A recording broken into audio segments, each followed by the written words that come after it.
হরে কৃষ্ণ। কার্পাস সম্ভবং সূত্রং ধর্ম কামার্থ মোক্ষদম তচ্চ বিপ্রেন্দ্র কন্যায়া নির্মিতঞ্চ সুশোভনম। অর্থাৎ ব্রাহ্মণ কন্যাকৃত কার্পাস সূত্রে নির্মিত পৈতা ধারণ করলে চতুর্বর্গ লাভ অর্থাৎ ধর্ম, অর্থ, মোক্ষ এবং কাম লাভ করা যায়। কার্পা সম উপবীতং স্যাৎ বিপ্র সর্ধ বৃতং ত্রিবিত স্বন সূত্রময়ং রাজ্ঞাং বৈশ্য সেবিক সৌত্রিকম। ব্রাহ্মণগণ কার্পা সুতোয় তৈরি পৈতে, ক্ষত্রিয়গণ শনের তৈরি সুতোয় পৈতে এবং বৈশ্যগণ মেষলোমের তৈরি সুতোয় পৈতে ধারণ করবেন। শাস্ত্রে এটা উল্লেখ আছে যে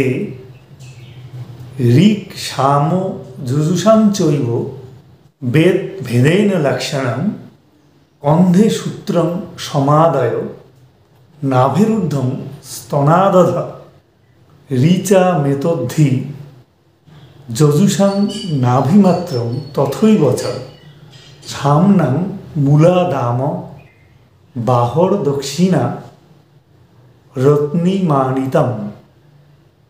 ঋক সাম যজুর ভেদে ব্রাহ্মণগণের পৈতা ধারণের পরিমাণেরও প্রভেদ রয়েছে। ঋগ্বেদীয় ব্রাহ্মণগণ বাম স্কন্ধ থেকে নাভি পর্যন্ত এবং স্তনের অধভাগ পর্যন্ত পৈতে ধারণ করবেন। যজুর্বেদগণ বাম স্কন্ধ থেকে নাভি পর্যন্ত পৈতে ধারণ করবেন।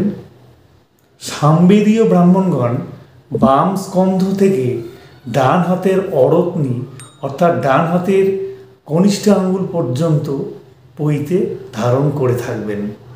পুরাতন পৈতা ত্যাগ করে নতুন পৈতা ধারণের পূর্বে পৈতাটি ডান হাতে নিয়ে সামবেদীয় ব্রাহ্মণগণ বলবেন, ওম যজ্ঞ পবিতমসি যজ্ঞস্য তো পবিতে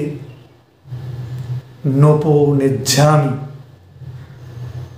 ঋক ও যজুর্বেদীয় ব্রাহ্মণগণ ডান হাতে পৈতা নিয়ে বলবেন, ওম যজ্ঞ পবিতং পরমং পবিত্রং বৃহস্পতের জাত সহজং পুরস্তাৎ আয়ুষ্যমগ্রং প্রতিমুঞ্চ শুভ্রং যজ্ঞ পবিতং বলমস্তু তেজা। পুরনো পৈতাটি দেহের নিম্নাংশ দিয়ে ত্যাগ করতে হবে এবং নতুন পৈতাটি ডান হাতে ধরে 10 বার গায়ত্রী মন্ত্র জপ করে তারপর পরিধান করতে হবে। হরে কৃষ্ণ।